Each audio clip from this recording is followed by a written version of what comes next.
What is up, everybody? We are back, part 3, 5 more games, the last 5 games of the week 4 slate coming at you today. As always, joined by my brother, Brian. Brian, I didn't even, this is kind of on the spot question, but is there anyone that you were just like completely wrong about? You just thought like, nah, I want to be out on this guy. And you were just like, wow, I was wrong there. Anyone that comes to mind? Let's see who does come to mind. I'm trying to think. Well, I wasn't like a huge Jahmyr Gibbs guy.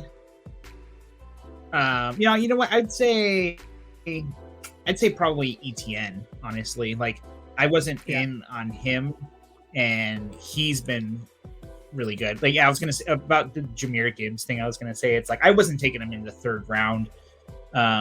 And he's proven to be a bust at draft capital so far, but it's still very early. So yeah. Go ahead. No, ETN's a good call because I was kind of the same. James Cook for me is also another one where I was like, I didn't hate where he was going. Like he was going late enough to where like I was fine with it, but I did not expect a potential top 12 running back, which is, you know, where he's kind of heading towards his usage and everything. So, yeah, that's a guy. I think Miles Sanders. I think I was expecting him to be like a top 12 guy, and you know he's RB20. He's not killing you, so we'll see how it works out. It's only been 3 weeks, but I thought he'd be a little more involved a bit. So honestly, I started following a little bit more, and honestly, where he went, it probably wasn't that big of a deal. But I was gonna say I kind of was like feeling Gabe Davis more, where he was getting drafted as opposed to like the year before. Like we were really excited about him, you know, last year, and that was a bust, like where he was taken. But I think where he went, he's probably fine. Like I think he's done a little bit. Like I just didn't really expect a whole, or I think I expected a little bit more out of him to make like kind of a step forward. And I was wrong about that. But I think he still justified his ADP so far. Yeah, he's wide receiver 33 on the year. And, like, you know, that first game they played the Jets, those were just kind of bad. Yeah. So they've been a lot better, more like what you expect from most games that they're going to play in the last 2 weeks. And he's at 18 and then almost 10 points, 9.8. So I think if you continue that trend, I think you're going to be pretty happy with Gabe Davis as like your wide receiver 3, your flex. So I was also very wrong on Puka Nacua. No, I'm just kidding. Right. Yeah. Although we got him in like all our orphan dynasty leagues and stuff. I know. So, but yeah, we'll get started here again. We're not going to talk about the obvious starts. For example, in our first game, the Raiders Chargers, we're not talking Devontae Adams and like Josh Jacobs, who kind of just starting. But yeah, half PPR, we do all of our rankings. So we'll get right into it with the Raiders and the Chargers. So yeah, we mentioned it. Devontae Adams, we're not worried even if Brian Hoyer is the starter. We're not worried about that. Josh Jacobs, I know he's been disappointing, but like you got to start him. There's really no way around it. Like yeah, he's sucked. He's RB27 on the year. You got to roll with him though. Any arguments there, Brian? You kind of broke up there, Mike. Oh, no, I was just saying with Josh Jacobs. Yeah, he sucked to start the year, but we're not worried about him, right? No. Yeah. You got to fire him up. I mean, the usage is there and everything. He just hasn't had the luck yet, really. Like, I mean, I shouldn't necessarily say luck, but I mean, the dude's touching the ball over 20 times a game. You have to start him. Like, there's no reason not to, you know? Yeah, RB27 to start the year. Fun fact, last year, the first 3 weeks, he was RB28 to start the year. And then he finished as like RB2 or 1 or 3, depending on scoring systems. So, yeah, he's going to get it going. Yeah, for sure. For sure, a buy low. This doesn't really help anything because we're not talking about the Ravens anymore. That was the last video. But Beckham and Bateman are both out. So we'll use that for determining who we're starting here when it comes to receivers. Yeah, so the only receiver or only other player really to talk about is Jacoby Myers. So let's start there. Jacoby Myers or Zay Flowers. And let's say Jimmy Garoppolo's not starting because I don't think he's going to. Yeah, he's still in the protocol as of this morning, Friday morning. He did advance past the first step though, which I heard is like a big step to advance in the first week. So who knows? But honestly, even if oh man, I think the question's harder if Garoppolo is starting because I know his tendencies with Myers, like he likes him. Okay. So if he is let's say he is starting, because I think I'd take Myers over Flowers. Yeah, I would if Garoppolo is starting, but if not, I'm taking Flowers. Yeah. I mean, he 10 targets and 12 targets. He's the only 2 games he's played, like 80 yards in both games. You know, week 1 he have touchdown upside, but even if you don't, you're still getting 11, 12 points in half PPR. I think Jacoby Myers, and he was a guy I mentioned, like kind of did a video just talking about like players that are going to be out there 80% of the time. It's like really, really hard to not be fantasy relevant if you're a receiver or tight end out there that much. Jacoby Myers is just a good receiver. And so I agree there. We'll do a couple more with Jacoby Myers here. I think if Jimmy G's a starter, he's like almost a lock though as a starter in my opinion. But let's just say so you're leaning Zay Flowers if Jimmy G's out. Is that right? Yep. Okay. So what about Houston guys if Jimmy G's out? I'll take Tank Dell over him. Over Myers.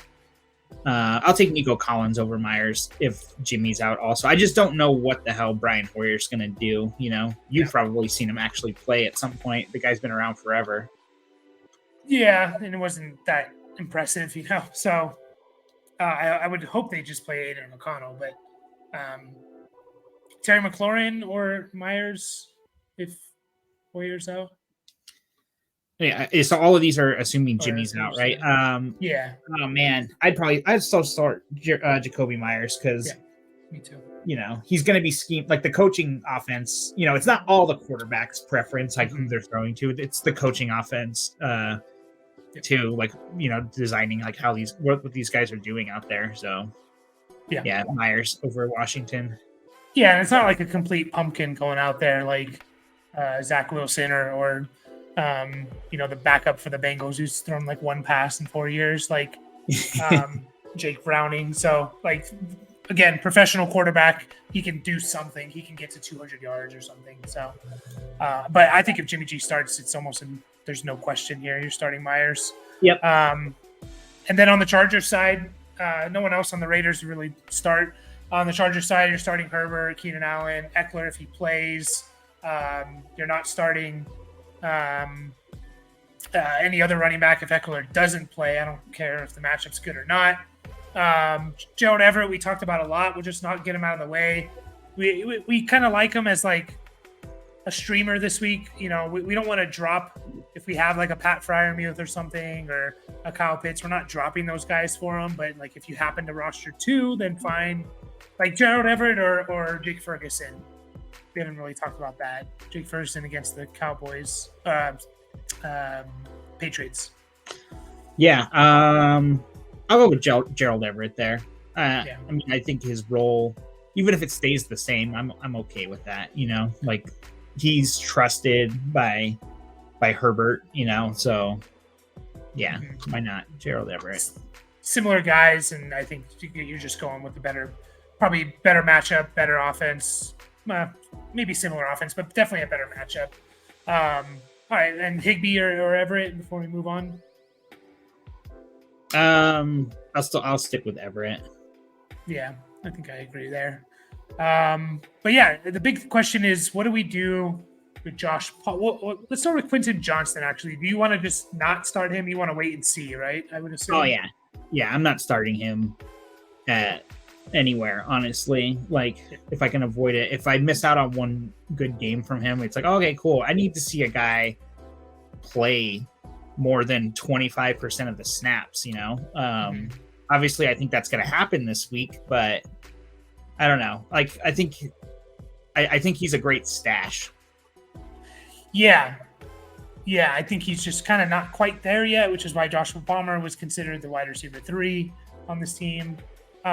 So we'll talk about Josh Palmer. I think we've mentioned it between him and Drake London. Are we leaning Palmer over London?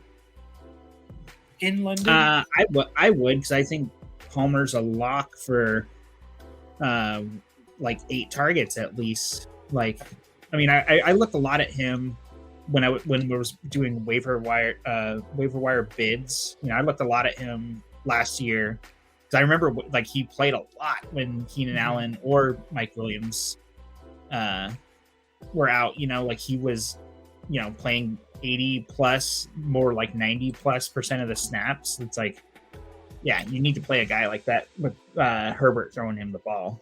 There's just no way you're not playing him. You can't say that about Drake London. We don't know what the hell what's going to happen there. Yeah, I think people are a little unfair to Palmer. Like, oh, he disappointed. He sucked. He's not a wide receiver 1. That's pretty clear. He wasn't that bad though last year. Like when he had to be the wide receiver 1. You know, he was in that stretch. Looks like about week 6 to week 13. He was the wide receiver 22 overall, and that was with missing a game and a bye. So, like, do the math there. He was probably more like a top 15 easily wide receiver. Yeah. And Herbert was so hurt. Yeah, Herbert was hurt. Yeah, like 9 catches, 57 yards, 8 for 106, 8 for 106 again. That's kind of weird. 2 8 for 106s. You know, even 7 for 60, 5 for 56. Like, you're not killing you. Like, I think it's a little unfair to say like, oh yeah, he sucked. And I think he's much better as like Keenan Allen's going to get all the attention. So I'd fire him up. Go ahead. I'd say high end number 3 guy. And with, you know, like we just said, what his ceiling is, you know, playing with Herbert and stuff. Like, I love Josh Palmer this week. So I'm going to just read off some guys and you just kind of like stop me when you get to like, I don't know if I'd start Palmer over. So Elijah Moore, Marquise Brown, Michael Thomas, DJ Moore, Gabe Davis, Jordan Addison, Terry McLaurin, Hopkins, Tank Dell, still going? Yeah, keep going. Nico Collins, Adam Thielen, Cortland Sutton. Yeah, I think you could make... Now, I'd probably still start Palmer over Cortland Sutton, but you're getting really close to the line there, I think. Save Flowers with those guys out? With those guys out, I think I would fire up Flowers. I mean, that Cleveland defense, though, man. That one, that's like, the line's like right above him. Yeah, I think Flowers over Palmer. Who's the next Godwin. Guy? Yeah, I'd start Palmer over Godwin. Jerry Jeudy? Yeah, Palmer. Right? Tutu Atwell. That's a tough one. Just given like what we've seen, I think. I'll start Tutu. That's fair. Garrett Wilson. So crazy. What the hell are we saying? I don't know. This season is so wild. Every time we get to Tutu, it's like I don't know how you don't start him. I know we're talking about Josh Palmer and Tutu Atwell, but. Garrett Wilson. Yeah, I'm gonna fire up Josh Palmer there. I'm scared of Wilson. I know it's crazy because even last week I was saying, well, Garrett Wilson only needs 1 play to make him relevant, but you know, they just don't have anything going on there in New York, and they're playing Kansas City, so I want to sit Garrett Wilson this week, which is bananas. I'm going to sit Garrett Wilson for Tutu Atwell and Josh Palmer. Yeah, that's crazy. Jacoby Myers with Jimmy G or Josh Palmer? Jacoby Myers with Jimmy G, not without though.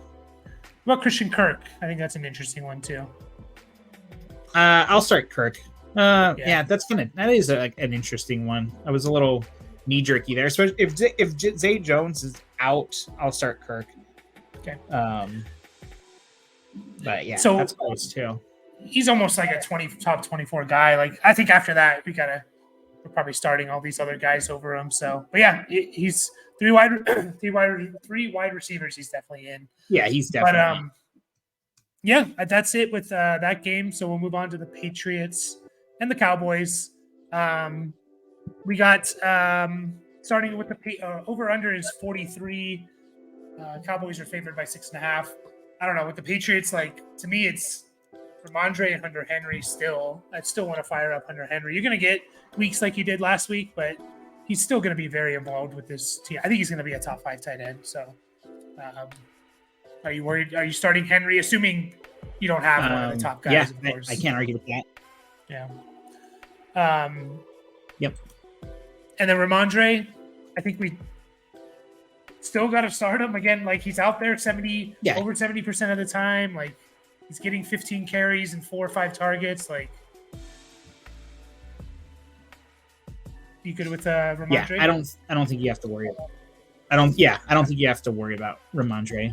Like you're firing him up still.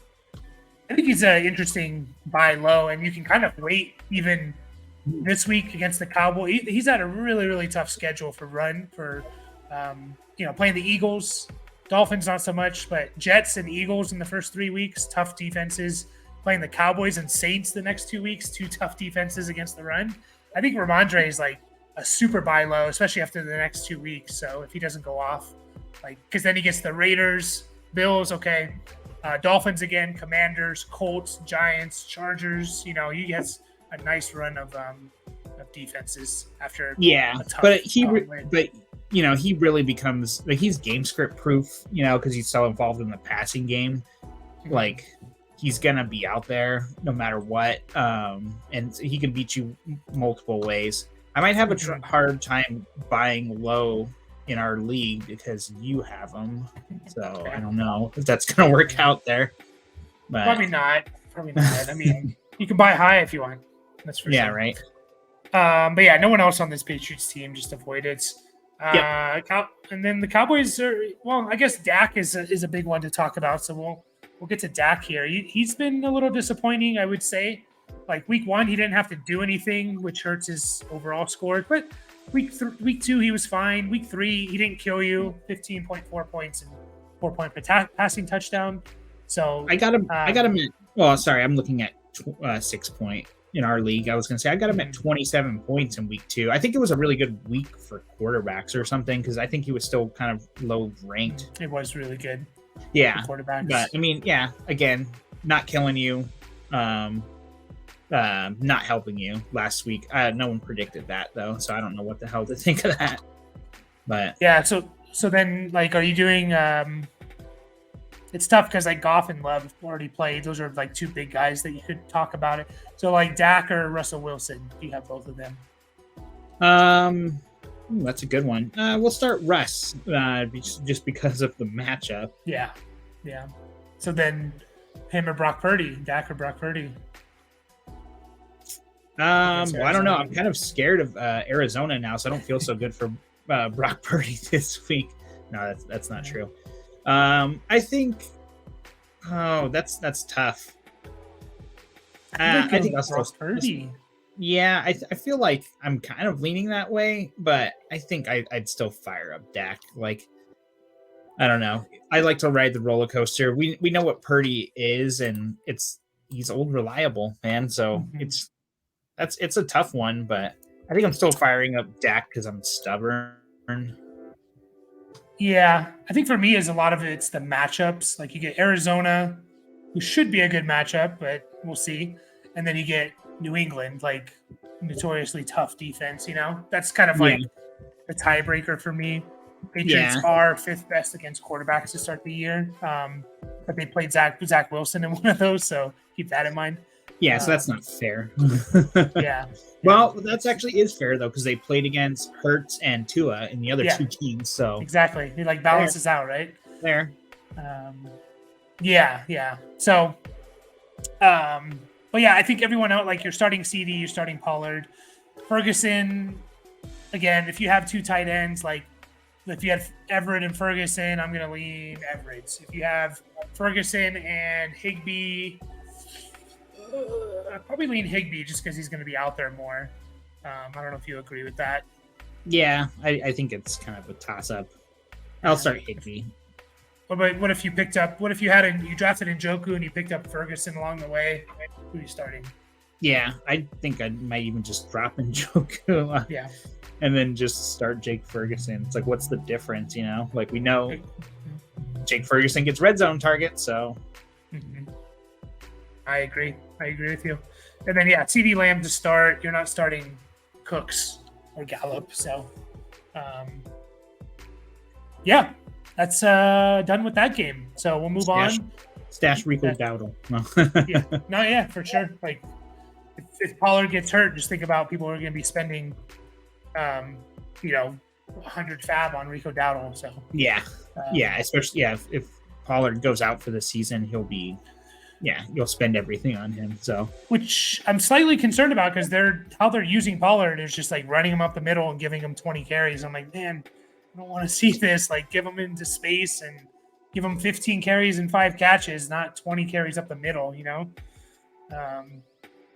It's tough. But on to the Cardinals and the 49ers. Cardinals have been surprising. Is Josh Dobbs becoming like streamer potential? He's rushed for over 90 yards combined over the last 2 weeks. Is he getting there? Like, if we see one more week of this, are we thinking about like potentially streaming him when our quarterback's on a bye? I don't know. Like, maybe if we see it. I mean, bye weeks do start after this week, so I don't know. I haven't really looked at the bye schedule to see. It's like, well, yeah. But I mean, the nice thing is he is available. We'll talk more about him next week, maybe. I don't know. I don't think it looks too good for him. But I guess. I mean, he got 1 point in week 1, is what I'm seeing basically against Washington. That's crazy. But I think some turnovers there. He had a fumble, 3 fumbles. That's what killed him. I think you could do better streaming as of right now, but I guess we'll keep an eye on him.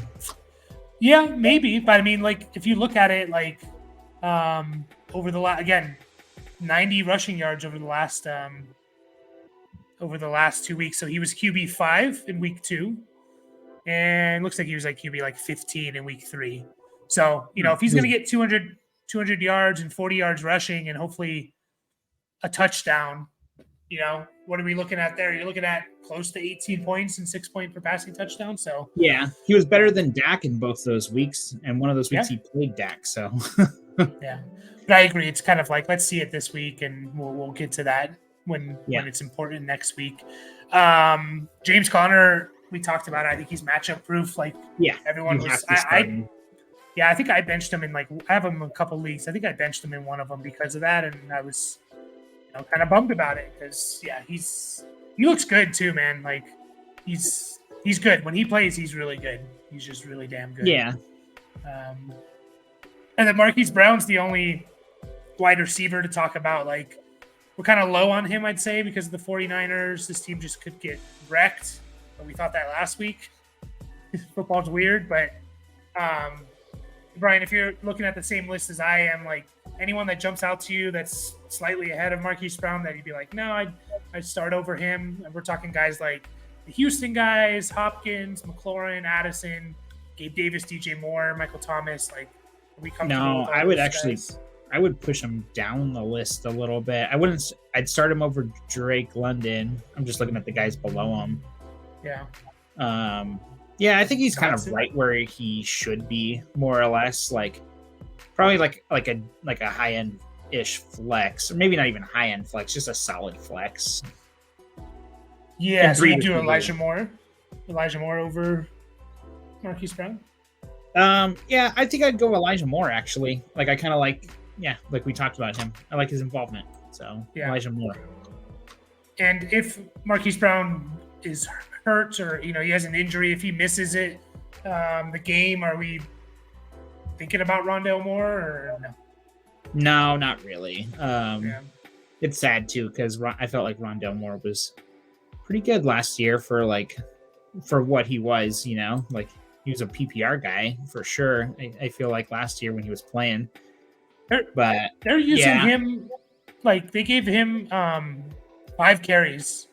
I was gonna say they gave him a 40-yard touchdown. I think he had.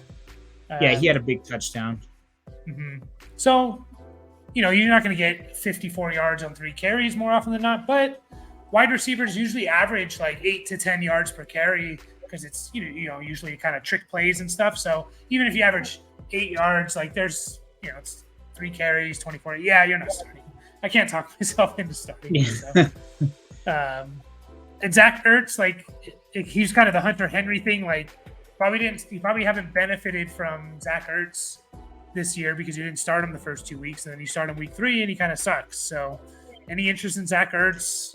If you have him, start him. Yeah, sure. Yeah, if you have him, start him, especially because it does say about Marquise Brown that him, and Keontae Ingram, the RB2, I guess, behind Connor that doesn't play, are actual game time decisions. They're already calling it that. So especially if Marquise Brown is out, like, yeah, it is going up against a good defense. But he's going to have opportunity, I think. Like, he'll be out there. I don't know what happened last week. It's kind of weird that they were winning against Dallas and he played less, and wasn't involved. But I don't know. I guess they didn't need him. Yeah, I guess not, right? Like, I'd still throw him out there. You're going to get weeks like that for tight ends. It's just going to happen. So, yeah.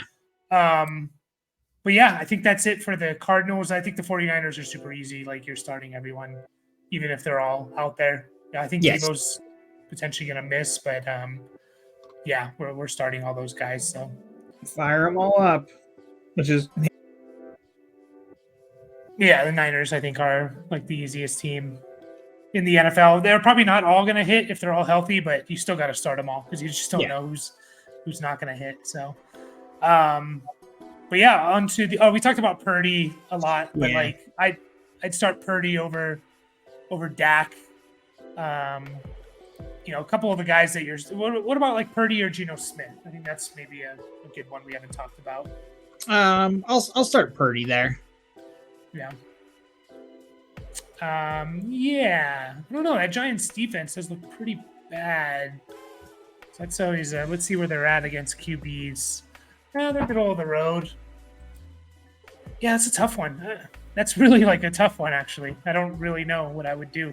I guess I'll lean Purdy for a little more safety, just because Geno, they could rely a little bit more on the run game, whereas Purdy's going to be throwing to McCaffrey a bit, and and any one of those guys can take a 50-yard touchdown to the house, a passing touchdown. So, but yeah, onto the Chiefs and the Jets.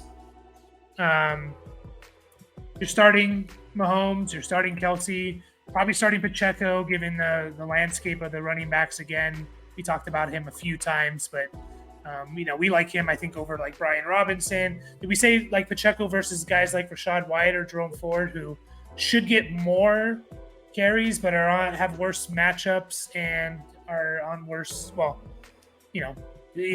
most teams are worse offense than the Chiefs, but you know what I mean. Worse matchups and like not as good teams. What are we doing with those two, White and Ford, over Pacheco? Who's Ford playing again? The Ravens. Yeah. Okay. I think I'll start Pacheco over both of them, but I would go Pacheco, Ford, and I'm totally blanking on who else you just had. Oh, White, Robinson. Rashad White. Oh, yeah. I would go in that order. Ford over White, Pacheco over both, just because touchdown upside and stuff. Yeah, and if they give Pacheco, like they've been giving him some targets and stuff, like if they can continue to do that, then I think he's above those guys, just because he's going to get 12 to 15 carries. He's going to be very efficient with it because the teams are going to be worried about the pass, and if he can get 2-3 catches and add on another 20-30 yards, and you always have to, like you said, the touchdown upside. But even without that, I still expect 90 total yards and with a few catches, and I'll take that on a good offense because you're probably going to get some touchdowns more often than not. What about Achane or Pacheco? I think I've said this a lot about Achane. He's just like the super upside play. I don't see why they're kind of like what you said before. It's I don't know how you get away from that. But they don't necessarily have I'm talking about Miami. They don't necessarily have to have him involved for their offense to be effective.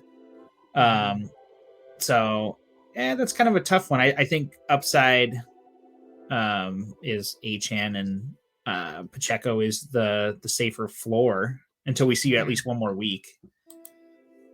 Yeah. Yeah, it is important to note the Jets do have a good defense and are pretty good, especially their defensive line. So that doesn't favor Pacheco in that way. So that is something to note there if you want to make that a tiebreaker. Are you starting any of the receivers on the Chiefs? Like, they're kind of boom bust flexes to me. No, not at all. Not even close. Yeah. Isn't like Justin Watson like their leading yards receiver or something? Something like that. I think like, so. Yeah. He's getting like 50 a game, basically. Yeah. We don't know what's going to happen there. Like, one of them's probably going to hit, but we just don't know who and when. So DFS plays. Mm-hmm. And then the Jets, we're kind of benching all of them. I think Garrett Wilson's really like we're benching Breece, definitely Dalvin Cook, Breece Hall. Like, what are we doing? We're benching him if we can, basically. Just especially because of last week and everything. Like, I don't feel good about it.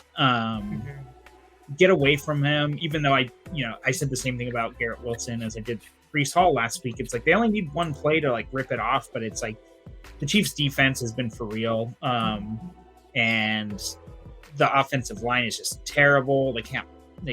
Zach Wilson's terrible. It's like, just the Jets, man. What? They're all terrible. Story. Yeah, I think everyone ahead of Breece Hall, according to Fantasy Pros, half PPR, is a start ahead of him. And I kind of think everyone behind him, I would start Breece Hall over. Jalen Warren, Khalil Herbert, Josh Kelly, Roshan, Tyler Algier. Like, I'm starting him over all those guys just because of the talent. But I'm not starting him over Damian Pierce. I'll start Josh Kelly if Eckler's out. I know. I can't do it. He just looks not good. And they're not just throwing. They're not like, oh, we'll throw him the ball now. Like, they're not doing that. Like, 13 carries, 39 yards, 11 carries, 12 yards. One target each of those games. So I'll go Breece Hall and hope he busts off a 50-yard run. And then Garrett Wilson. So sad. I think in 3 wide receiver leagues, he's a starter. And you can have as a flex, probably. Yeah, that's what I was going to say. And then in 2 wide receiver leagues, you can have a conversation. But I think I would start Kirk, Myers, Tutu. I'm thinking about like Judy. I'd probably start Judy over him with the matchup. Godwin's a tough one for me. I think I'd go Garrett Wilson just because, like, I get the logic of like, oh, they're gonna shut down Mike Evans because they always do, and Godwin's gonna. That's just a little bit too much of a stretch for me to start him over Garrett Wilson. Like, it could happen for sure, but that's a lot of like we're assuming, right? And like I bet you if you look at Godwin and Garrett Wilson, they have very similar stat lines, but Garrett Wilson has like a couple touchdowns and has probably more upside. So I think you'd go Godwin. Do a little more higher on him. I would go Godwin. Yeah. Mm-hmm. Here I am looking up Godwin against the Saints now. Like, it's like, all right, we already talked about him. Go ahead. Yeah, I'd take Godwin over Garrett Wilson.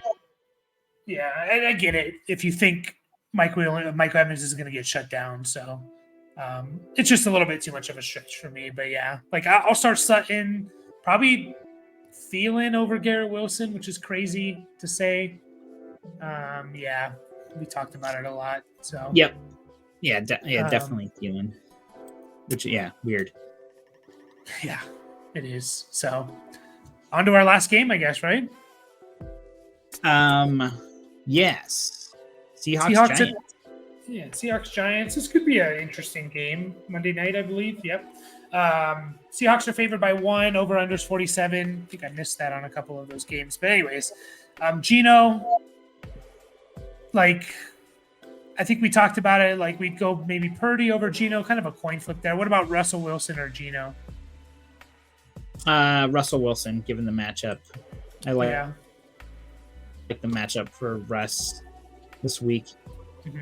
What about if you have Joe Burrow or Geno? Gino. Sorry, Burrow. Yeah. Gino or Stafford against the Colts. Yeah, that's probably a little closer. Like my knee jerk was Gino, which I am going Gino, but it's like, yeah, it's probably closer than I think. Yeah, I agree. I'd go Gino there. Yeah, so yeah, he's an interesting one, but and then you're starting Walker, Metcalf, and Lockett, and not starting JSN. Nope, or Charbonnet. Nope, no tight ends. Easy.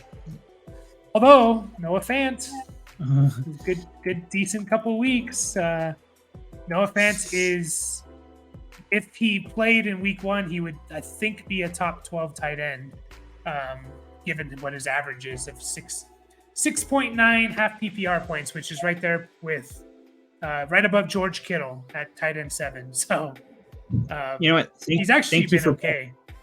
Thank you for pointing that out. I am literally gonna pick him up over Taysom Hill in my PPR league. I hope he should be available, because I have been trying to figure out like who the hell I'm gonna play over Taysom Hill. So that works. No offense, been actually, he missed week 1, but he's actually been a decent player, and he is a decent player overall. Like, I'd love him as like my real team's tight end. I'm fine with him. But yeah, four targets, 4 catches, 56 yards in week 2. 5 targets, 4 catches, 41 yards in week 3. Those are solid tight end numbers, and you hope you could get that touchdown. So, oh my Giants, God, I almost had a heart attack right now, and it is asking me to confirm. But I was like, as I was clicking drop Taysom Hill, because I have Tyreek Hill on my team also, and I was like, oh, was that the wrong T Hill? But it wasn't. Yeah, they're also asking me to confirm. I just like my heart skipped for a second. They need to put 2 letters like T.A. Hill or T.Y. Hill, especially like Brian and Bijan Robinson and Jameson and Jamal Williams. I guess you would have to go 4 letters for those guys, but especially when they're on the same team, it was a little tricky. But yeah, Noah Fant, sneaky potential streamer when bye weeks come up. So, or if you're in a tough situation. Mm-hmm. Yeah. And then Charbonnet his role is increasing, and he could get to that point of a PPR, relevant. Obviously, you need to be rostered because if Walker gets hurt, but he could get to the point of potentially. But Kenneth Walker looks really good, but again, he is taking more of the third down role a little bit, so he could get to that point of like, oh, he's actually like flex worthy in deeper leagues or something. So. What do we do with the Giants? So Daniel Jones, we haven't really talked about him too much. Would you start Daniel Jones? Did we? I don't know if we did talk about it, but like versus Russell Wilson or Brock Purdy, Geno Smith. Are you taking Jones because of the rushing upside? I think I'd start Russell Wilson still over him. I don't know if I'd go as far as Geno. He's right in that area, though. It's like, yeah, you're probably starting Daniel Jones still, because drafted him to be a starter, or maybe he was like your first like QB2 or something like that. But I think for the most part, he obviously like, man, I'm just looking at his like games. It's like Dallas and San Francisco. I don't know if you can just necessarily throw those out, but dude, less than 4 points, less than 5 points in those games. That's rough. So there is. Yeah. It looks like there is no floor, which is weird because he runs. Still turning the ball over. Yeah, it's kind of. Yeah, I'd probably still roll him out there one more week. I'm a glutton. Yeah. I don't think they've given up a decent amount of points to quarterbacks, but you do see. You kind of mentioned it with the floor. So Seattle is 31st against quarterbacks to start the year. They've given up almost 28 points. So that's Daniel Jones is, a feather in his cap. But you did mention it, the floor, because he didn't run against the 49ers. 2 for 5 yards, 2 carries for 5 yards. That's bad. You can't get that. They were just all over him, though. Like, God, dude. Like, it was a bloodbath. Agreed, but I just don't think there's much passing upside. I know he had 300 yards against the Cardinals, but that was like, we need to catch up or throwing the hell out of the ball. And he was like QB1 that week. So I just think like we need the 50 yards rushing. Like, and that's a little scary, but I think he'll do well against the Seahawks. So I'm going to roll him out there over Geno. I think just because of the rushing upside and And then what about Waller? I think he's another guy to talk about here. Yeah.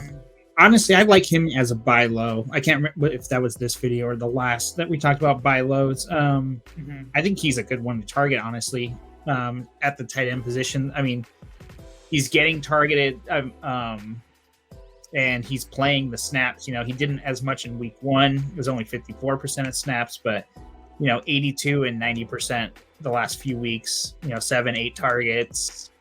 Like, I don't know how you drafted him as a starter. You're not streaming anyone over Darren Waller. You're starting him. Yeah, I agree with that. I think Matt Breida, if it's Saquon, what's the news on Saquon anyways? I know they have the Monday night game, so I think they've only had 1 practice logged at this point. It's Friday afternoon, early afternoon. They got 2. He's limited. It says limited in practice today. Yeah. Yep. So obviously you're starting Saquon if he's out there. I think Breida is actually not a bad spot start play if you need it this week. Just because the Seahawks are not very good against running backs. I think they've given up the 7th most points to running backs.